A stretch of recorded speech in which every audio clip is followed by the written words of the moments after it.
welcome to Tona Shaping Room. I'm going to give you a neat little trick today that can change your riding. I'm going to show you how you can fine-tune the rails of your Tona kiteboard with just some sandpaper and a block of wood. Rails are an extremely important part of most board designs. Basically, it's the area where the water separates from the board, so you can control a lot by how that water release takes place. We seem to pay a lot of attention to it in the surfboard world when we're shaping surfboards, but in the kiteboard world it just seems to be overlooked quite a bit. The same principles hold true though for the kiteboard as it does with surfing. So basically, if you have a straight edge, and the water will kind of release off of it straight away, so you have early separation between the board and the water. If you have a more rounded edge, we can control how that water wraps up over the edge of the board, and the amount that water wraps up depends on the radius of the rail. And by controlling that, you can change the ride of the board and its characteristics quite a bit. The more the water wraps around the board, the more the board sticks to the water, it holds the board down. The more it releases off quickly, like in this case, the separation between the board and the water is quite pronounced, makes it very slippery. Here you have a surfboard rail. You can see the softness of the rail, and it's more pronounced on a surfboard because it's a thicker medium. Generally it's traveling at slower speed, so the dynamics are a little different. But basically the same thing is happening on a kiteboard, just on a smaller scale, the size of the rail. Ever since we came out with the pop, the most common question I've been getting is why are our rails so thick? It's a couple of reasons really. First of all, strength, we get a desired strength we need. And second of all, having these thicker rails allows you to fine-tune the rails. It gives you more room to do that. If the rail was too thin, there's no way we can sand that edge without damaging the board and weakening the rail. I'll show you on this prototype. This is a flow board with no graphics, basically just a naked board. What we've done is we made the urethane thick enough to give us enough space to sand away the rails to get the desired shape we need without getting too close to the core. That allows us to keep the strength of the board intact and also gives us the ability to round those rails.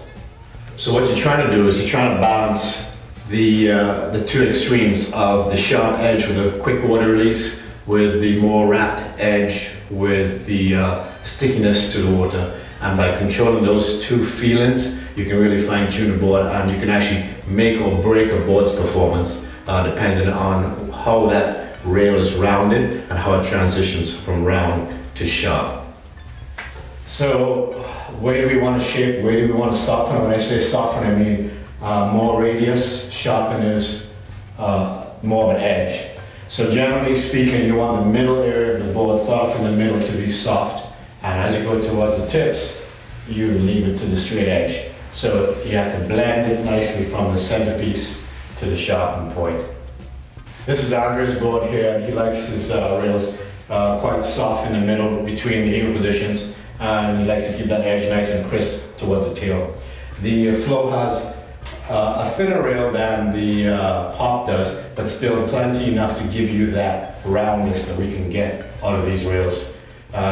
The pop having a thicker rail, we thought because of all the channels and the ability to really grab onto those channels, we wanted the ability to have an even more rounded rail should the rider desire that sort of ride. So we left the rails thicker with the pop than on the flow. But the pop generally has more pull and more grab on it because of the channels, so we thought by softening the rails more, we can really balance the ride out well. The flow in general is a smoother riding board, so we didn't need to go as thick with the rails, but we can still take the edge off of it to fine-tune the riding.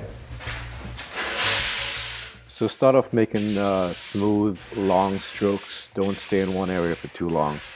So the longer the stroke is, the less chance of you get any up and down, highs and lows.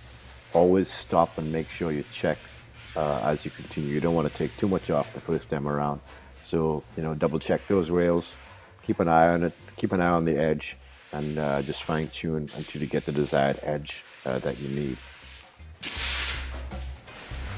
Here's another neat feature of the ability to fine-tune the rails. If you use bindings, you could possibly just fine-tune one rail for choppy conditions and leave one rail fairly sharp, so you'll round off one side and then leave the other side fairly sharp for maybe smoother conditions. And you can then switch your bindings around one heel side to the other heel side. So basically you have options of two different boards. Play with it, experiment with it.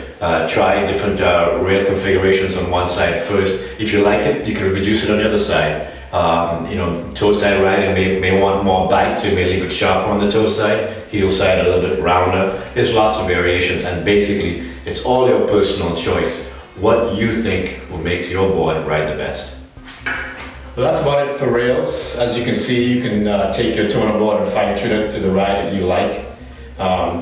Truth is, you can probably do it with any board. Just be very careful if it's one of those thin rails.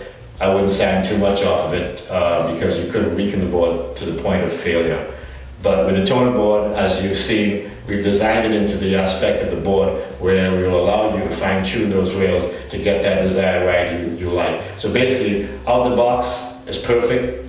Perfection comes even more so when you fine-tune your Tona board and get it right into exactly how you want. Thanks a lot. See you out there.